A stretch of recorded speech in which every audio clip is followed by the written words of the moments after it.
विचारसरणी स्वीकारायला नकार दिला. त्यामुळे आमचा पक्ष फुटला. पण पवारसाहेबांनी काही किंमत झाली तरी विचारसरणी बदलायची नाही ही भूमिका घेतलेली होती. अमित शहानी टीका केली, नकली काँग्रेस, नकली राष्ट्रवादी आणि उरलेली आता काँग्रेस आहे, त्यामुळे कसं पाहणार? एका पक्षाचे दोन तुकडे करायचे आणि आपणच त्याला एकाला नकली म्हणायचं.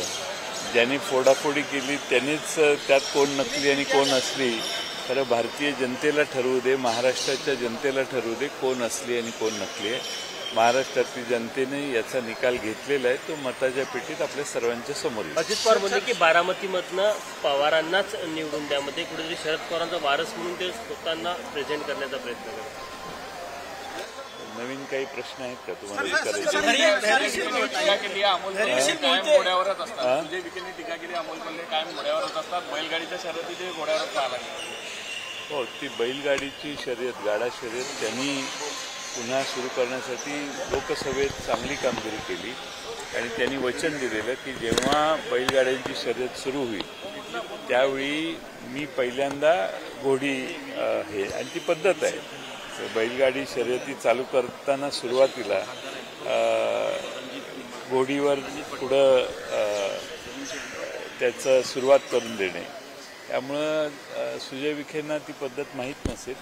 त्यामुळे त्यांना बैलगाडा शर्यतीत ग्रामीण भागातला तरुण किती गुंतलेला आहे आणि किती प्रचंड मोठ्या प्रमाणात बैलगाडा शर्यतींचं वेळ ग्रामीण भागात आहे हे कदाचित त्यांना माहीत नसेल. त्यातल्या पद्धती कदाचित माहीत नसतील. त्यांनी भाजप सदस्यत्वाचा राजीनामा दिलाय, तुमच्याकडे प्रवेश करते मला अजून माहीत नाही. सर, शरद पवार बीजेपी में जाने वाले कंप्लीट हो जाना. सर, धैर्यशील मोहितेबाबत काय सांगा? काय त्यांनी तिकडचा राजीनामा दिलेला आहे हे तुम्ही मला सांगताय. आता बघू काय होतं. 14 तारखेला पक्ष प्रवेश ठरलेला आहे. मला बरीच माहिती दिसते. सर, शरद पवार बीजेपी में जाने वाले थे, सभी जन कह रहे हैं क्या कहोगे? और आप भी बीजेपी में जाने वाले थे, चर्चा? शरद पवार साहब कभी भी बीजेपी में जाने वाले नहीं थे. कुछ लोगों का ये प्रयास था कि उनको उस तरफ लेके जाने की कोशिश उन्होंने की, लेकिन शरद पवार साहब ने लगातार उसको नकारा. और इसलिए अब कुछ लोग कह रहे हैं कि वो जाने वाले थे तो गए क्यों नहीं? गए इसलिए नहीं क्योंकि वो विचारसरणी उनको स्वीकार्य नहीं थी, इसीलिए वो गए नहीं.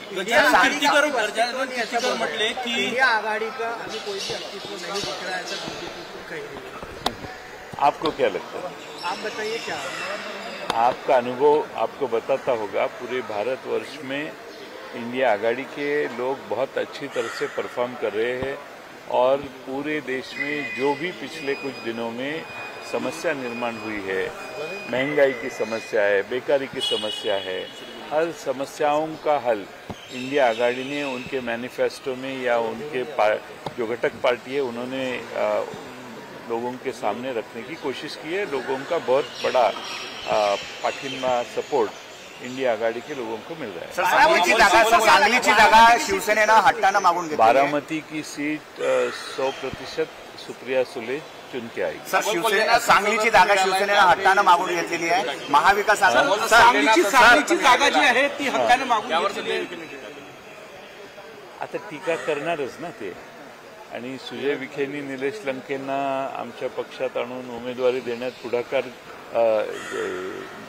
आमच्या अमोल कोल्हेंनी निलेश लंकेंना आमच्या पक्षात आणून सुजय विखेंच्या विरोधी उभा करण्यासाठी विशेष प्रयत्न प्रोत्साहन केला म्हणून कदाचित त्यांचा राग असेल. सर, ताकद नसताना शिवसेनेनं सांगलीची जागा हट्टानं मागून घेतलेली आहे. गेल्यावेळी पलूस कडेगावमध्ये नोटापेक्षाही कमी मतं शिवसेनेला पडलेली होती. महाविकास आघाडीचं नुकसान नाही होणार का?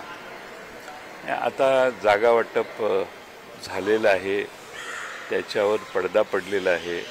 आता या सगळ्या जुन्या गोष्टी जागा वाटपाच्या बद्दलच्या अंतर्गत चर्चा उकरून काढणं हे आमच्या महाविकास आघाडीला परवडणारं नाहीये आणि म्हणून आम्ही कोणी त्याच्यावर बोलणं योग्य नाही. गजानन कीर्तिकरांनी म्हटले की ईडी सीबीआयचा धाक दाखवणं हे भाजपची संस्कृती आहे, घरचा आहेर मानला जातो.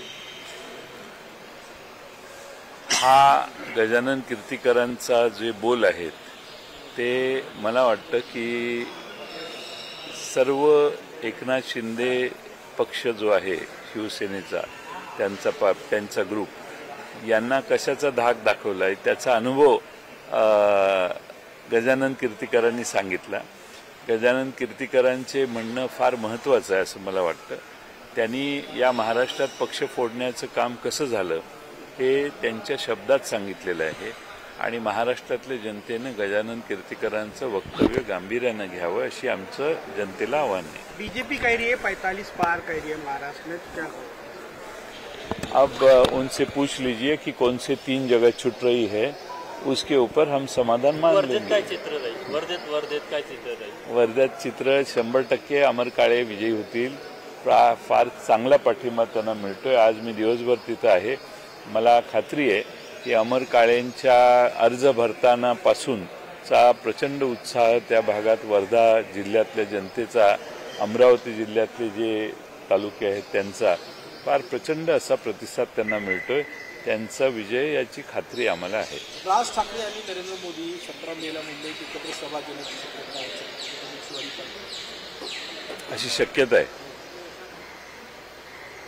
मला समाधान आहे की राज ठाकरेंची तुलना ही नरेंद्र मोदींच्या बरोबर आणि नरेंद्र मोदींच्या बरोबर बसण्याची ॲक्सेप्टन्स भारतीय जनता पक्षाने केला याच्याबद्दल राज ठाकरेंचं अभिनंदन केलं पाहिजे.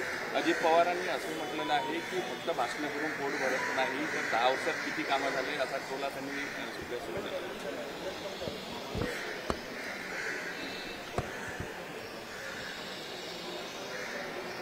10 वर्षात काय 10 वर्षात किती कामं केले फक्त भाषण देऊन पोट भरत. काय दिलं महाराष्ट्राला शरद पवारांनी असं म्हणलं विषय? कोणी शरद पवारांनी महाराष्ट्राला काय दिलं असं कोण म्हटलं? अमित शहा नांदेडला देऊ त्यांचं योग्य वेळी आम्ही उत्तर देऊ. ते बोलले की लगेच बोलायची आवश्यकता नाही. योग्य त्या व्यासपीठावरून महाराष्ट्राला शरद पवार साहेबांनी काय दिलं हे महाराष्ट्रातल्या तरुणांना, महिलांना, महाराष्ट्रातल्या सरकारी कर्मचाऱ्यांना, महाराष्ट्रातल्या सगळ्यांनाच माहिती आहे आणि म्हणून शरद पवार साहेबांना आज महाराष्ट्र मानतो.